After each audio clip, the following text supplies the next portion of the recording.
I'm Jessica from Jessica Wanders. I had to bound out of bed this morning, get my intro filmed because I realized we're getting some painting done today, and this might be the last time you see my yellow walls. So I'm a little bit puffy because I just woke up. This is week number 7 of my 2023 pantry challenge, where I'm trying to feed myself and my husband on just what we have in our freezer and our pantry. It is mostly a no-spend pantry challenge, but I did have 1 week that was low spend a couple of weeks ago where we picked up some dairy and some coffee that we needed. If you're new here, I'll leave a link to the entire 2023 pantry challenge if you want to watch everything from the beginning. If you enjoy the video, don't forget to give it a thumbs up. You can subscribe to see more videos from me or check out the join button for other ways to support my channel. Let's see what I made this week.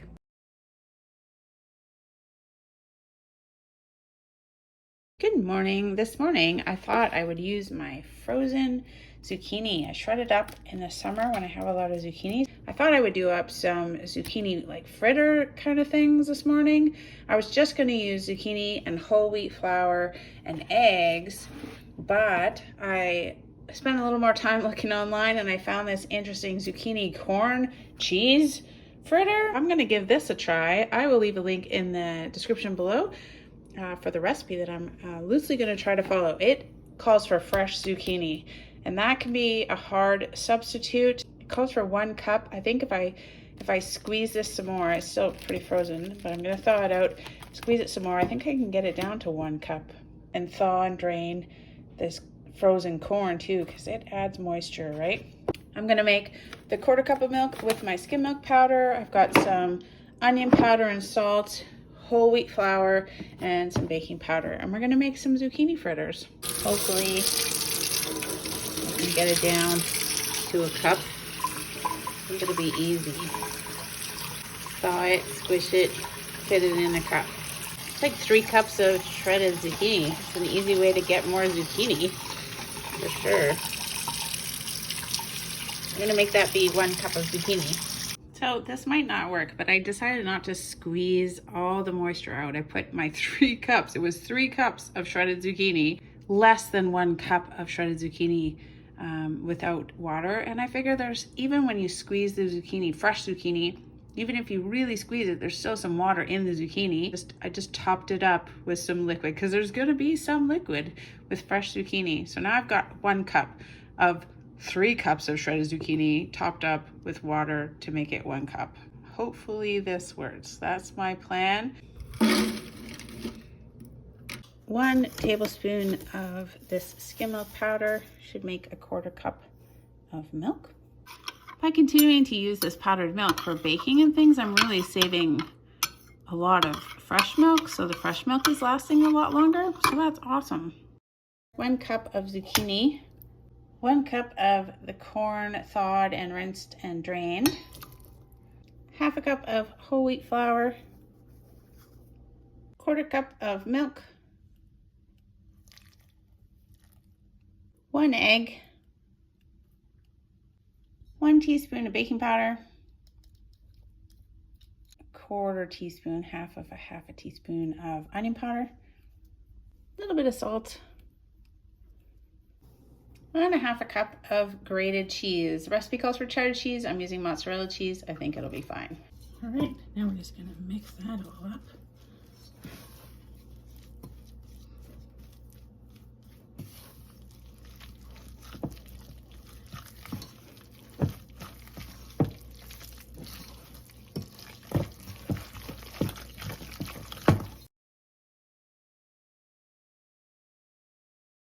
I never really stick to the plan. At the last minute, I'm gonna add these oatmeal packets that I have.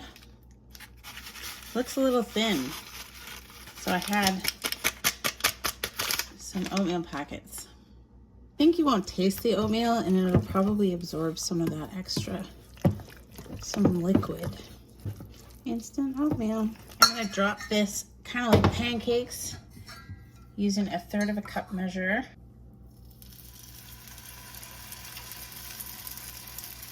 Kind of stringy because of the zucchini.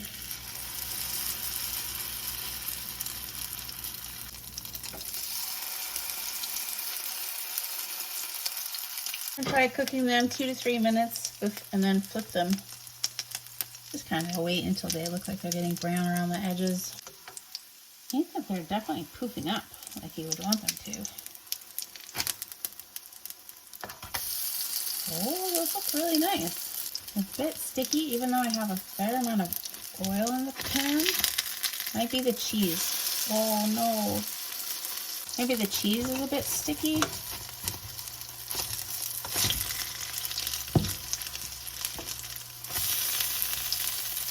About 2.5 minutes on one side, and I'm going to do 2 minutes on the other side. Maybe add a little bit of cheese to the top of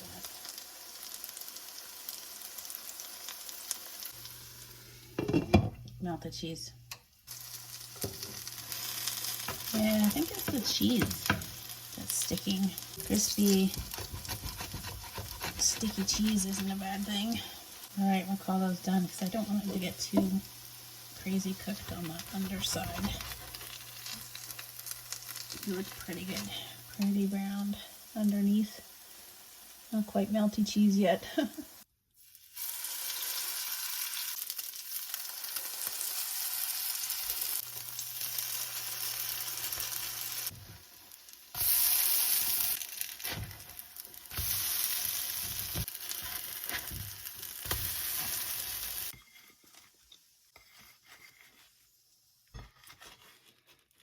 Those look really good. I think I'm going to put some yogurt on the top of this. Some plain yogurt. You can use any kind of yogurt like that. And whatever kind of spices you want to put on top of that too. Pretty excited actually about this. They smell really wonderful. Pretty fancy compared to the zucchini fritters that I usually make with just whole wheat flour and zucchini and eggs. This has cheese and corn. Let's try it without the sour cream first. Oh, it looks pretty good. You can see the zucchini in there.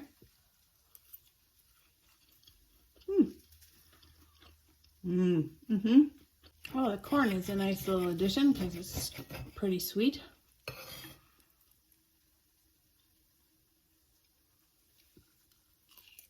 It's a little bit crunchy if you cook it so it's crunchy like that. It's pretty good.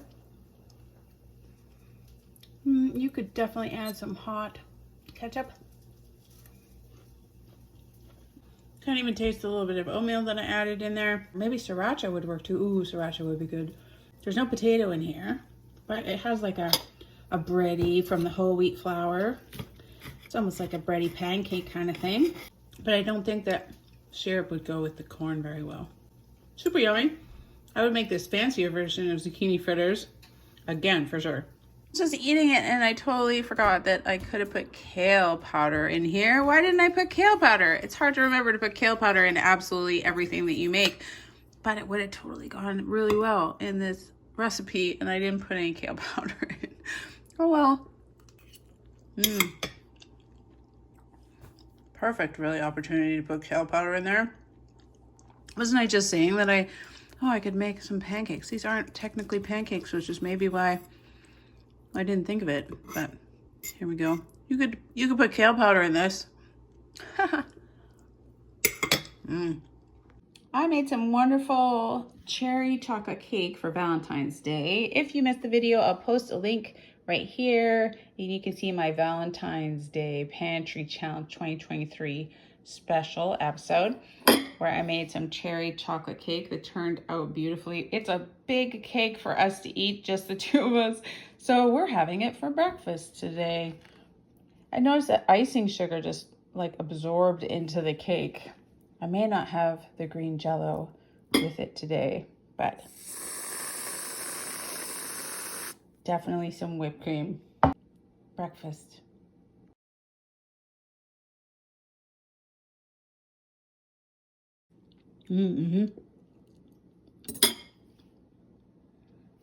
Why not breakfast? Why not cake for breakfast? I wanted to eat Cinnamon Toast Crunch for breakfast because I have all this fresh milk in the house and there was nothing I could use up from the pantry. There's nothing in the pantry that I could use for cereal with milk. So I was thinking I could just put some cornflake crumbs on it. It's technically a cereal. just a really mushed up cereal.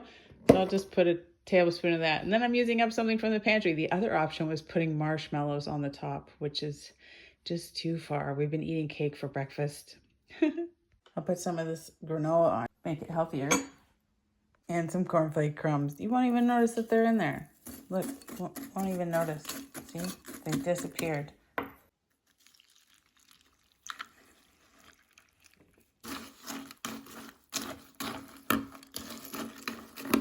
Kind of end up in the milk, right? Cornflake crumbs. I'm pretty sure I won't be able to notice it. Nope.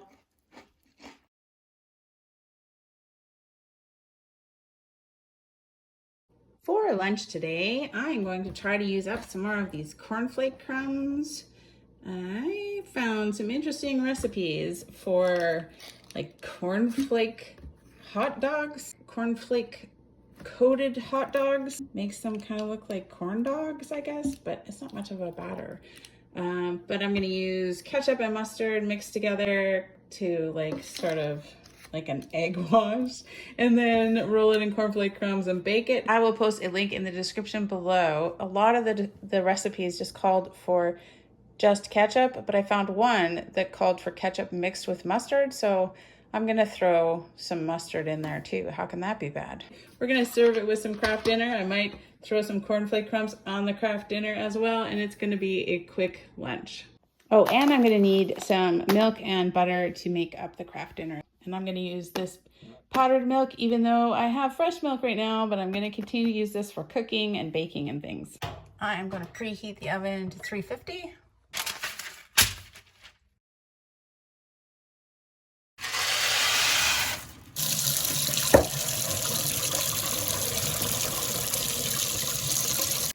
Just 1 tablespoon to make a 1/4 cup for mixing up the macaroni and cheese.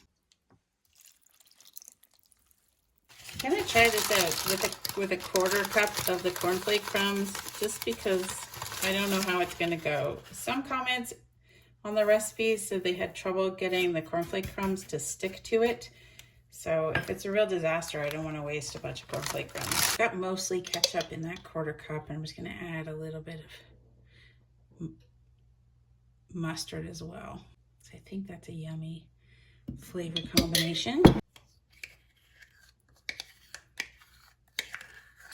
And I've never tried this recipe before, just so we know what's going on.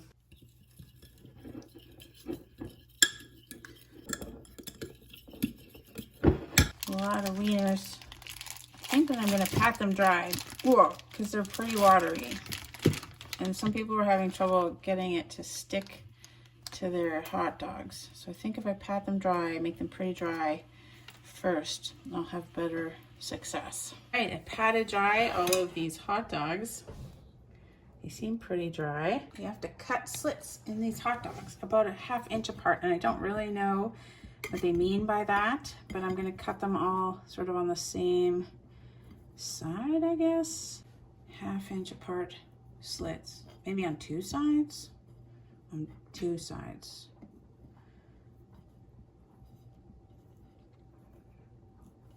And it didn't say how big the slits were supposed to be, just slits. Okay, I have a whole bunch of pre-slitted hot dogs now. All right, roll these around, cover them in ketchup, and then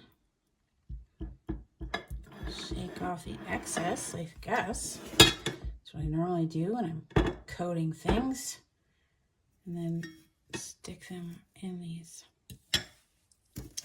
cornflake crumbs. This is an interesting recipe.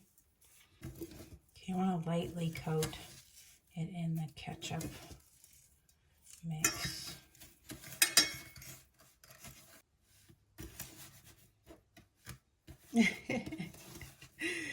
It really sort of comes off in ketchup-y clumps. All right. You're just really super gentle with it, maybe.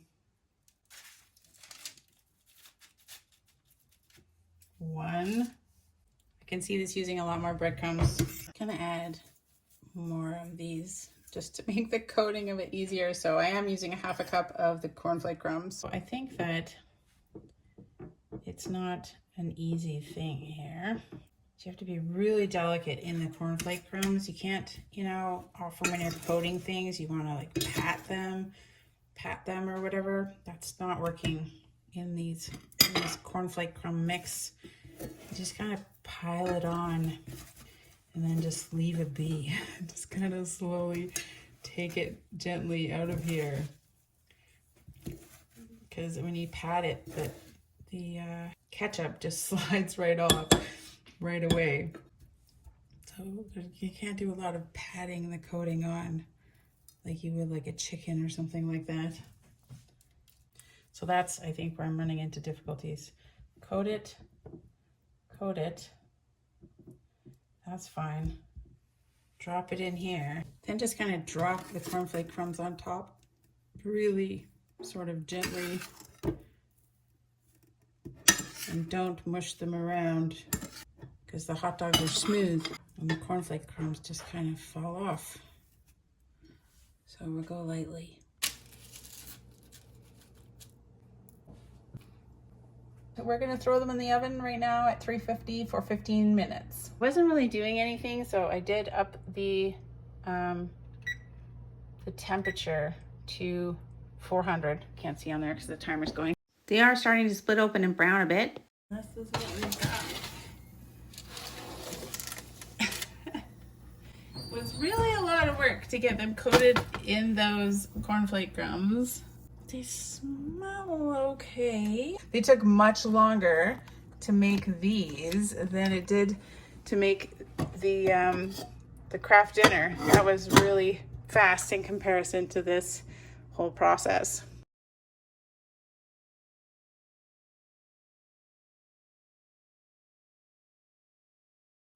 I'm gonna put some cornflake crumbs on the craft dinner because that's just another way you can use it up.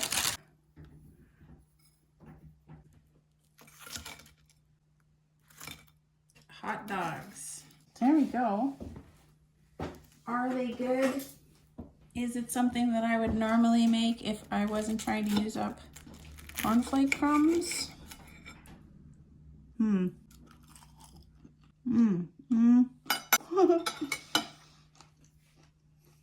They're not great on their own. So I'm just gonna try dipping them in some ketchup. I wish there was some cheese. Like, I bet these would be really good in some hot dogs that had cheese in them, like those mozzarella smokies or something like that. I mean, kind of might be fun for kids, maybe with some hot sauce. All right, it's a fun thing to try to make. It's not especially great flavor. These are top dogs, not bad hot dogs. I'm not sure the cornflake crumbs really bring a lot into it, and it's really hard to kind of put them together. You could use some spicy ketchup. You could use some red hot sauce or any kind of like tomatoey sauce thing to make these taste more awesome, I think. A craft dinner. Craft dinner is always the same. Why do you like it? I don't know what you're talking about. These are awesome. These are really good. I could eat a whole plate of them. Are you like seriously? I could dip it in ketchup, mustard, and hot sauce. You think really they're good? Yeah, these are great. Oh. What I call crunchy there. Yep, I like those. Okay. Yeah, so that's what happens. We got Frank's, right? Yes. Okay. So they're fine. Of course. Fine if you put Frank's on them. Oh, look at that one. Here, try it now.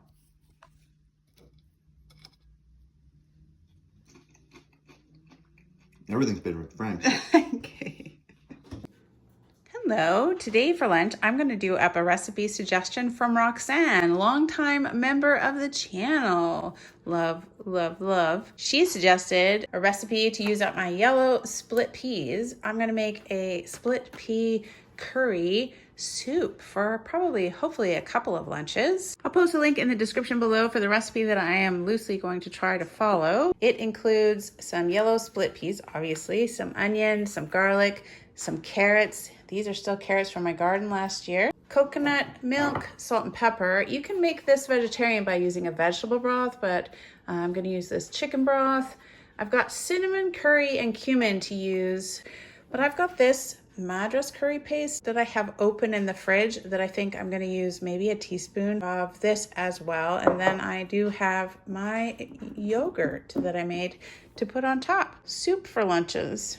I do love a good like lentil soup or dal, red lentil dal. I don't think I've ever had this curried split peas before, so I'm super excited to give it a try. So I'm just going to dice up this one onion.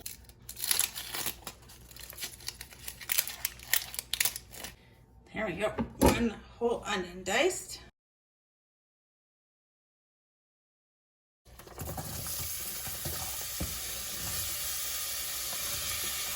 2 cloves of garlic.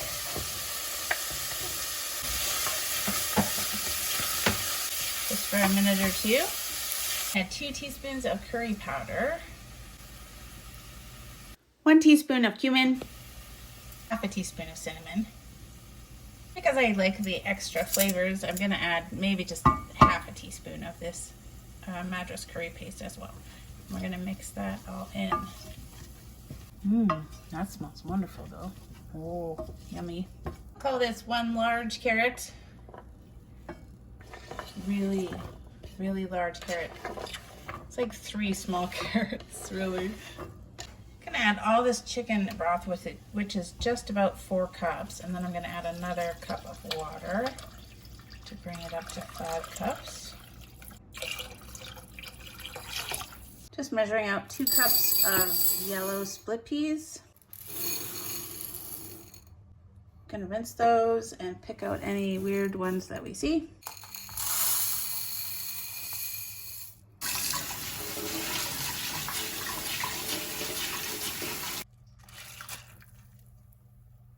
We're gonna cover and cook that for about an hour. This is looking pretty yummy.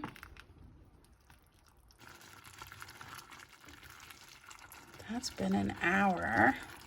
I'm just gonna check these peas and see if they're cooked and then blend it up. Oh my gosh, I just tried this and it is so good. You could probably leave that as whole, like as just like this, but I'm gonna blend it up to see what it turns into. But that flavor is just amazing. That's gonna be good for lunch. It's gonna use an immersion blender to blend that soup up. You could also put it in batches in a regular blender.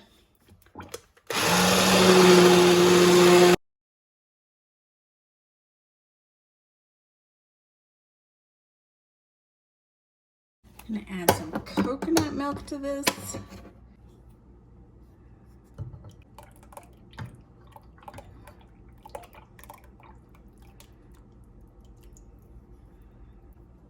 That is an awesome color. I mean, I like orange, but that looks so... I think the coconut milk just adds like that special kind of smoothness to it. So excited. I'm so excited for this right now. Very nice. I used up maybe half of my yellow split peas, which is perfect. It's like the flavor, kind of like split pea flavor, but also with the curry. Mr. Wanders really likes split pea soup, and I really like curry, so it's this awesome combination. I've been licking all the spoons and everything, so I know how it tastes. On top of that, I'm just gonna drizzle a little bit of my homemade yogurt.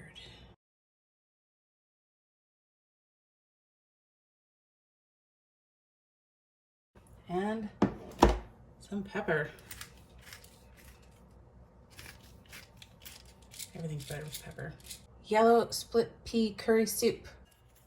Here he goes, fixing it up good. There we go.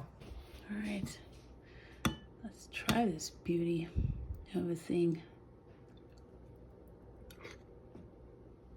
The yogurt is nice in there. Oh yes, thumbs up from me. Thank you so much for the suggestion, Roxanne. You can use green split peas for this too. It would be like a green soup, just as yummy. Yay, for lunch. Hello, today for lunch I am going to make a recipe suggestion from Kate in the Kitchen. I am going to make a hot spinach and artichoke dip. I did pick up cream cheese in the last grocery haul. If you haven't seen that, I'll provide a link right up here. I've got some frozen spinach. It's like a baked spinach and artichoke dip. So of course, using up the artichokes from the pantry. I've got this can of artichokes. I've got a little bit of frozen spinach. I don't have the Romano cheese that the recipe asks for. I'll post a link in the description below for the recipe that I'm loosely trying to follow. I'm gonna try substituting feta cheese. So I've got mozzarella, feta, and then I've also got Parmesan. I've got some mayonnaise, garlic salt. I'm gonna put some kale powder in there. I thought it'd be nice to dice up some cherry tomatoes, dried cherry tomatoes.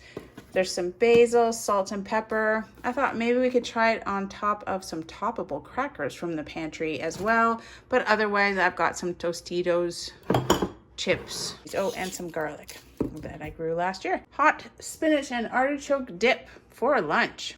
Preheat the oven, 350. So we're gonna try it in here. Lightly grease a baking dish. In the recipe, it says that this can come together. Prep time, 15 minutes. Seems super fast and awesome if that's true. I want a 15-minute lunch. Prep time. I have to soften this cream cheese now. Now we're just gonna start mixing everything together. Quarter cup of mayonnaise. Quarter cup of Parmesan cheese. Got a generous quarter cup of feta that I'm using to replace the Romano cheese in the recipe. It'll be fine. One approximately 8-ounce package of cream cheese softened. We have 1 clove of diced garlic, half a teaspoon of dried basil, half a teaspoon of dried kale, quarter teaspoon of garlic salt, about 1 tablespoon of diced dried cherry tomatoes, a half a cup of chopped frozen spinach, thawed and drained, and finally the artichoke hearts. Gonna drain them and chop them. Drain these pretty good. They keep a lot of liquid inside them, so make sure that you drain them pretty good.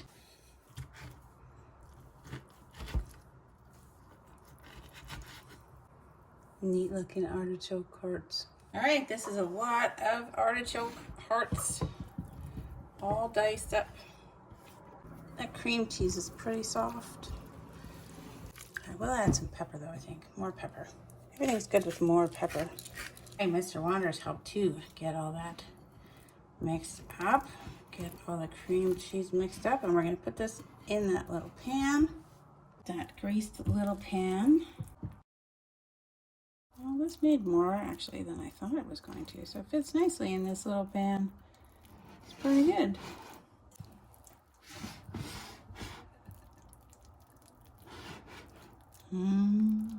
This looks pretty good. And on top of this, it said to put a quarter cup of mozzarella cheese, but Mr. Wonders didn't think that was enough. So we've got about half a cup of mozzarella cheese to go on the top. Mozzarella cheese.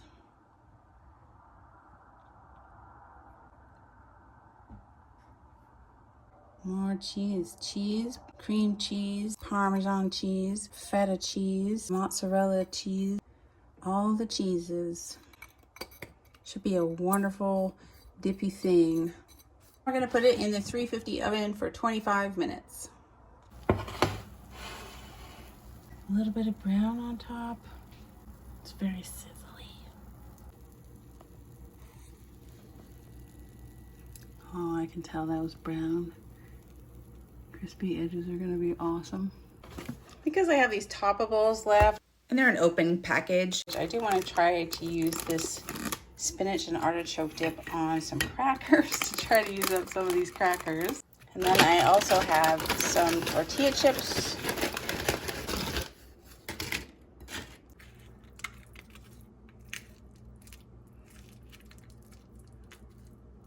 Oh, that's very good. Oh, it's still good with that feta. If you had a bunch of this out for friends for Super Bowl, it would be gone in a hot minute. Yummy.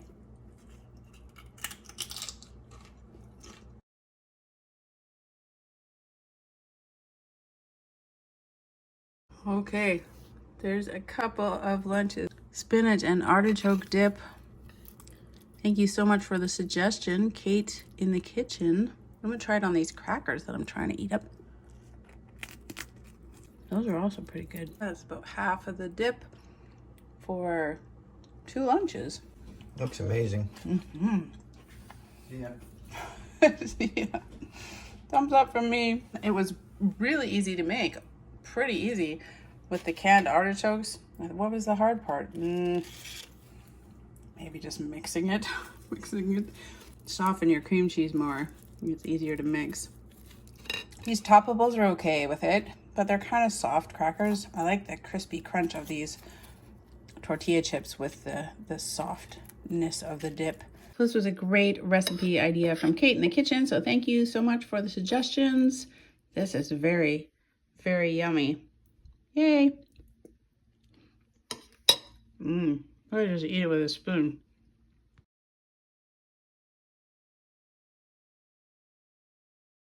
For dinners this week, I am going to do up some roasted chicken. I buy these twin packs of chicken when they go on sale, and then I cook them up 2 at a time. I usually throw one into the freezer, have one for dinners and lunches, and then I have a cooked one in the freezer for an easy dinner in the future.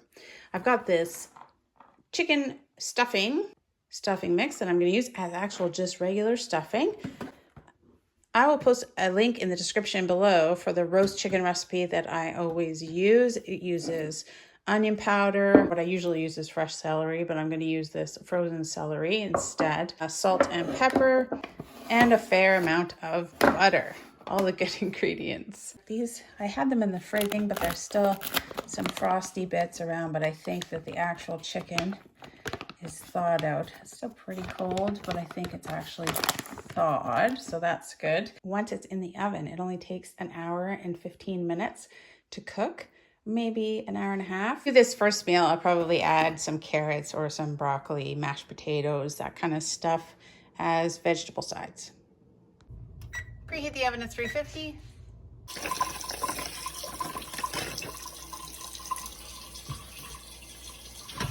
Got our chickens set up. Should say I did kind of rinse these and pat these dry, so they're dry. I'm going to put half of the celery in the cavity of one of them and half in the other cavity. It's not always a pretty little process, that's for sure. It's easier when there's sticks of celery, but we'll make this work. I find roast chicken seems daunting, but it is such an easy recipe, and it is so yummy that I love making it. And put the other half of the celery in the other chicken.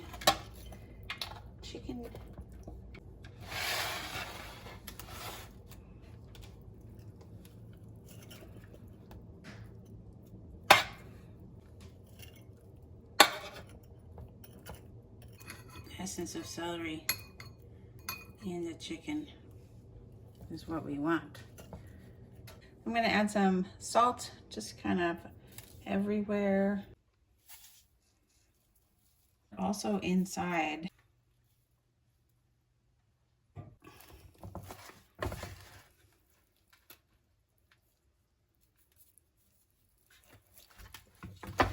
Salt and onion powder.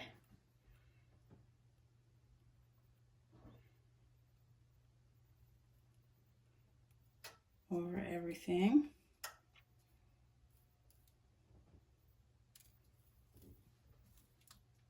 Maybe 2 tablespoons, 1 tablespoon per chicken.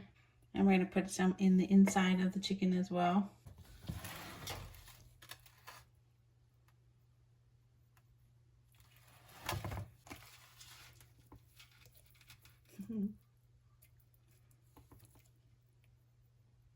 Open sesame chicken. Recipe does call for a half a cup of butter for 1 chicken, so per chicken. And that seems like a lot. They share some of the same butter, so I don't know. I'm going to use these 2 things of butter. I don't think they're quite a half a cup each, not that one. And I'm going to dice these up into little squares. I'm going to use 6 ounces of butter. It's 16 ounces to the pound, so half a pound would be 8 ounces. It's telling me to use half, and I have no idea how much half a cup is. Ow! These measurements are crazy. 1 pound of butter is 2 cups of butter. 1 cup of butter would be half a pound. Half a cup of butter would be a quarter. Yeah, this is the right amount. 6 ounces. It's like 1.5. Right? I don't know. It'll look like enough butter, I promise. It's 181 milliliters or 181 grams of butter. An awful lot of butter.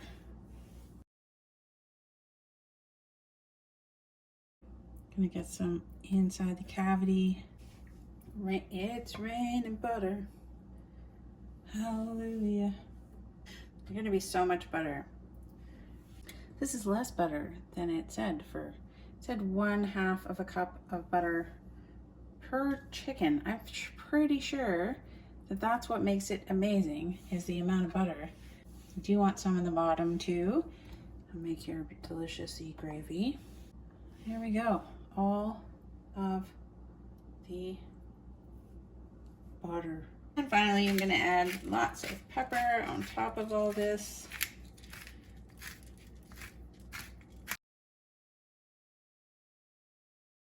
And that's it. I think the hardest part, maybe cutting up the butter. You can use margarine if you want to. I think margarine comes in bricks too, doesn't it? I don't use margarine.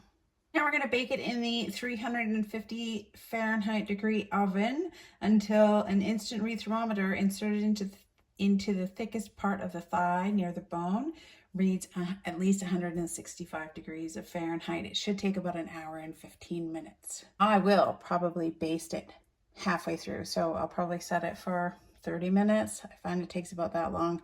And then I'm really just basting with butter, basically, at about 1/2 hour or 40 minutes when I've got a lot of juices in the bottom. Quickly baste it.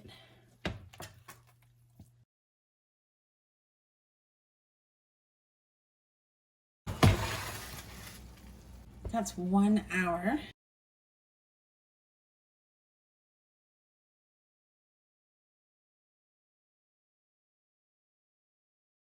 Gonna put it in for another 15 minutes.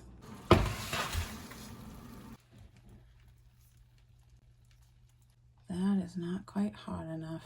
No, I'm just gonna put it in for another 10 minutes. It was pretty cold. I thought they were really thawed, but not quite apparently. Oh, lovely.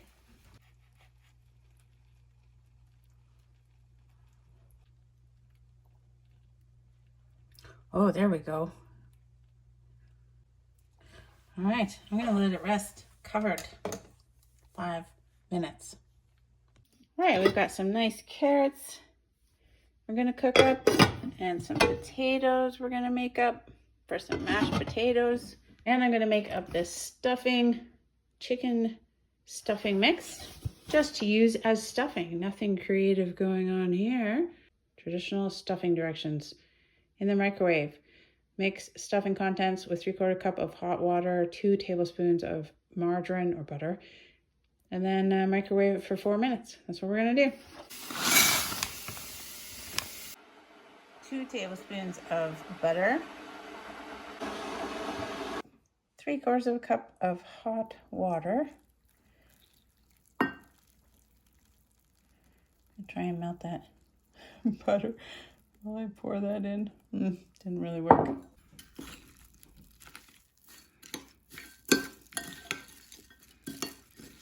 Just gonna add a handful of raisins to that because I feel like it. Some golden raisins because I like raisins in my stuffing. Microwave for 4 minutes, covered.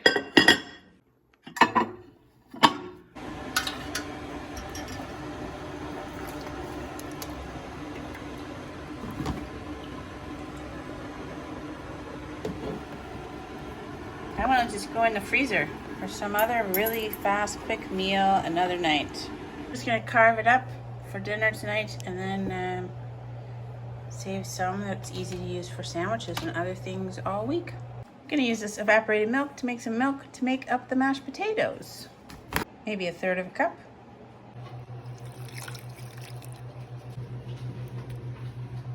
Gonna make up some gravy, so I need about 3 heaping tablespoons of flour mixed with some cold water.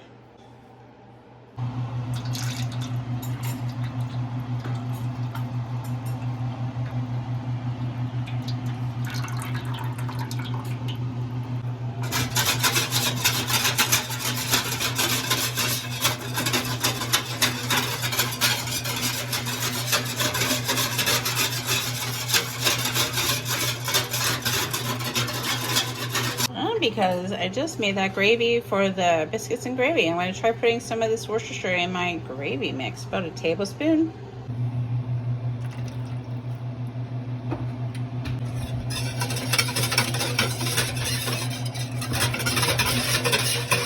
See if it does wonderful things over here.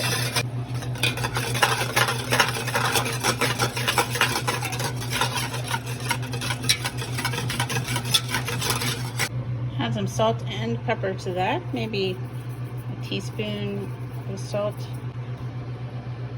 as much pepper as you want.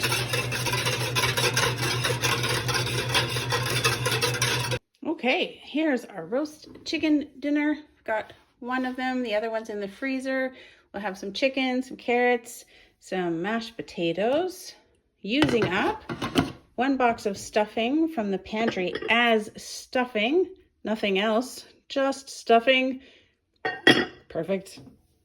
Made some gravy. Oh, I used up some powdered milk to make the mashed potatoes. And it'll be a yummy dinner. And then we'll have some leftovers for lunches or dinners. I really do love that roast chicken recipe. I'll leave it in the description below. It's my favorite one. It uses a lot of butter. You could probably use a little less butter if you wanted to. This gravy, I'll probably use it and then put half of it away in the freezer for when we bring out that second chicken. And I've got 1 chicken carcass already in the freezer I can make some soup with. Yummy dinner. Roast chicken dinner. It's great. Takes a little while, obviously, to cook this up, although the roast chicken is only about 1.5 hours at most, just because it was a little bit frozen still. Everything else is pretty fast. Maybe the mashed potatoes took a while to peel, but a little bit of effort, and then this will feed us at least for a couple of days, 3 days probably, plus there's another chicken in the freezer. So awesome. We're having a crazy week where we're having cake for breakfast and sandwiches for dinner. It's kind of all over the map, but that's okay. We're having these roast chicken sandwiches for a quick dinner tonight. Probably some more cake left over. Why not film this? We're gonna take all these cayennes and grind them up in here so that we have more red pepper flakes to use.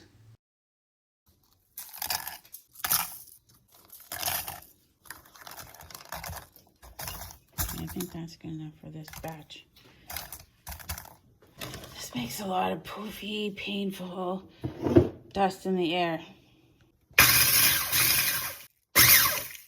I don't know. They seem like they're getting...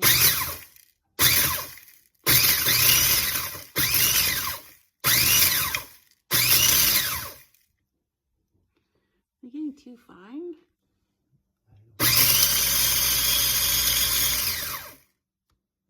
Some of them are chopping. Some of them are grinding right up.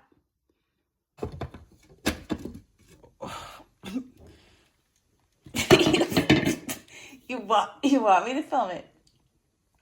Oh, it's fine. It'll be fine.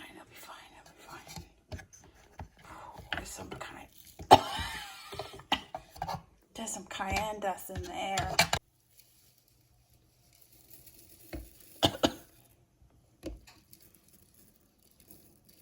Powder's thick in the air.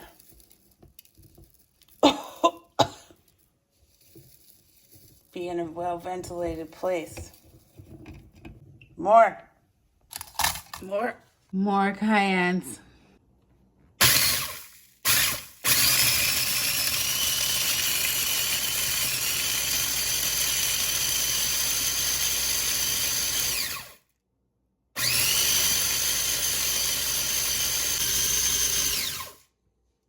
I think that's good. That looks really good. This is oh, this is the bad part. I'm trying to open it up and then put it in here.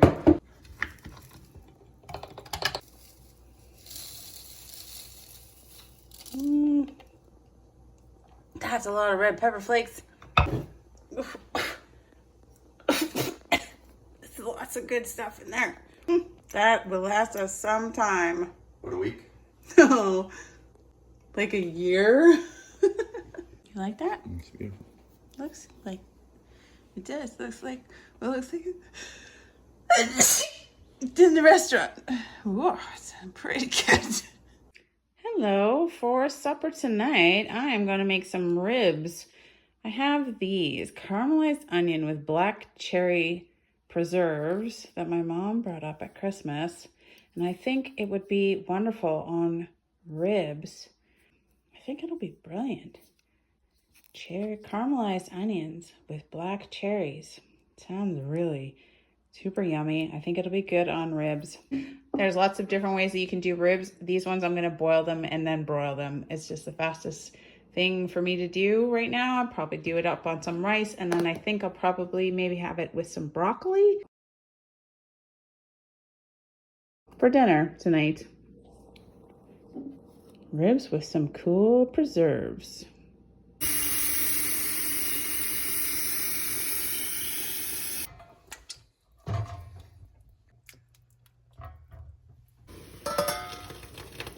Bring this to a boil and boil for 40 minutes.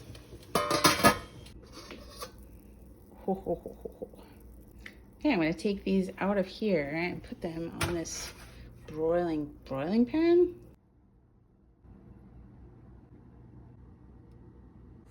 There we go. I got them all out. Let's cover them with sauce.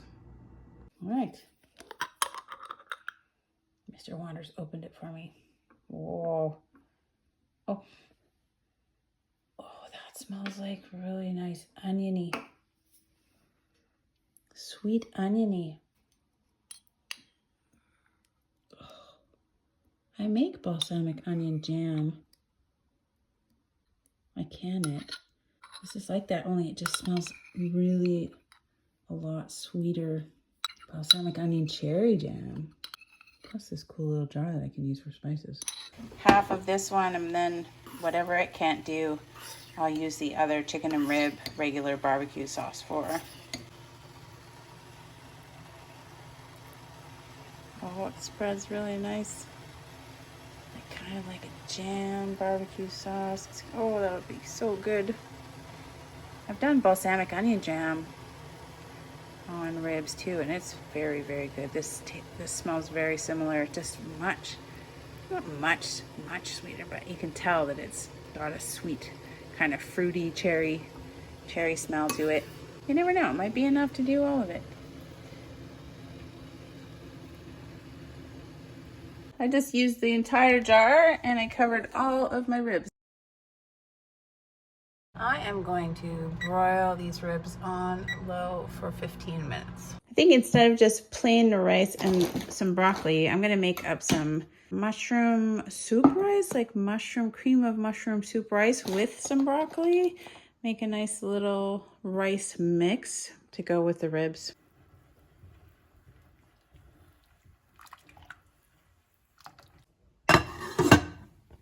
$18 for the rice. Make up this broccoli, cream of mushroom, broccoli mushroom rice. 1 can of cream of mushroom soup. I kind of steamed and warmed up some broccoli from the freezer, from the garden this year.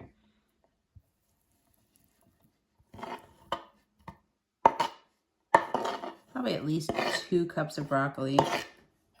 Just mix all the broccoli and soup together.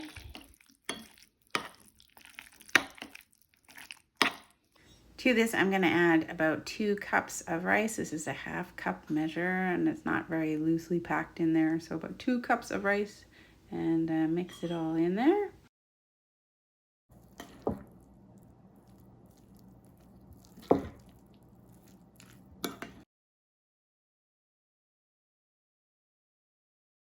Just adding a little salt. I know there's salt in the soup, but I tasted this. It just seemed like it needed a little salt and some pepper. There we go. They look wonderful. I know I didn't flip them, but I only have so much barbecue sauce. But I think this will be fine. There are a million ways to cook ribs. This I've found to be the fastest and yummiest way for me to cook them. 45 minutes boil, 10-15 minutes low broil with some barbecue sauce. It's easy, it's fast, doesn't take all day. I know that there are other ways that exist out there. What is your favorite way to cook ribs? Mr. Wanders is so excited. I don't normally cook up big giant trays of meat at all, so he's like super happy. This is my happy face. This is his happy face. He's pretty happy.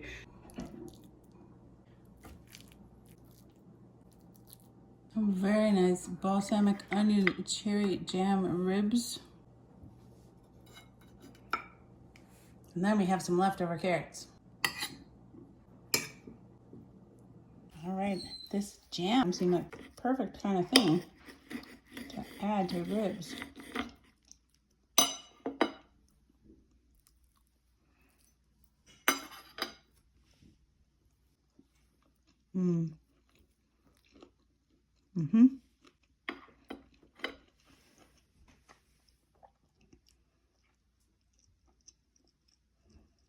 That is pretty yummy. Just that sweet flavor with the onions on there. That's really good. Thanks for the preserves, Mom. Thumbs up from me. I might think about putting cherries in my balsamic onion jam next time, because that nice sweet caramelized and then onion flavor is really good. Yummy. It's really good. I'll enjoy that. And this rice, kind of like a quick broccoli and rice casserole. But add cheese to this would be really good. That is it for week number 7 of my 2023 pantry challenge. I think it was a really good week. We used up a lot of stuff. We used up the rest of the oatmeal packets, that onion and cherry jam, the artichoke hearts, some more of the kale powder. We did use up the rest of the toppable crackers, some more cornflake crumbs. I used some more whole wheat flour. I did use some more rice and another box of the stuffing mix. I did use some skim milk powder for a couple of things, and I used half of these split peas, which is excellent for that split pea soup. I've still got some lentils. I haven't touched this durum wheat flour yet, and I still do have lots of mung beans. I do have some graham crackers left and some marshmallows, tamarind chili, the Singapore chili sauce, and 1 jar of tomato sauce left. I appreciate you guys into week 7 of my pantry challenge. We've got at least one more week. I don't think I can use all this up in 1 week. Yeah, we'll see. So that's it. If you liked the video, don't forget to give it a thumbs up. You can click my face to subscribe to see more videos from me. I'll leave links to the entire 2023 pantry challenge up here, so you can watch it all from the beginning, as well as anything else that you might be interested in. I appreciate you guys all being here and watching the challenge, and I hope you enjoyed it, and I will see you guys all next week.